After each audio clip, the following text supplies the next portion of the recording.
Hello all, Thursday early morning பிரம்ம முகூர்த்த பூஜையோட 26வது நாள்.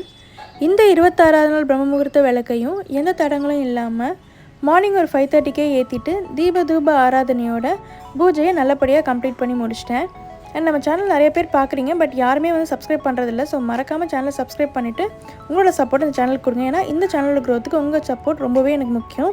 பூஜை முடிஞ்சதுக்கப்புறம் சத்துமாவை ப்ரிப்பேர் பண்ணுற ஒர்க் தான் பார்த்தேன். ஏன்னா இப்போலாம் நிறைய காஃபி டீ குடிக்கிற மாதிரி ஃபீல் இருக்குது.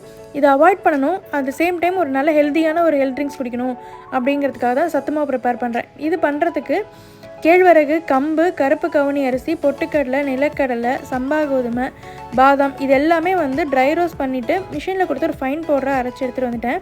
நம்ம டெய்லி காஃபி குடிக்கிறது பதிலாக 1 டம்ளர் வாட்டரில் 1 ஸ்பூன் சத்து மாவை போட்டுட்டு ஒரு 5 மினிட்ஸ் பாயில் பண்ணி எடுத்தால் சூப்பரான சத்து மாவு கஞ்சி கிடச்சிருது. அண்ட் இது நல்ல ஒரு பிரேக்ஃபாஸ்ட்டாகவும் இருக்குது, ஃபில்லிங்காகவும் இருக்குது. நீங்களும் ட்ரை பண்ணி பாருங்கள். தேங்க்யூ ஸோ மச் ஃபார் வாட்சிங் திஸ் வீடியோ. Bye bye.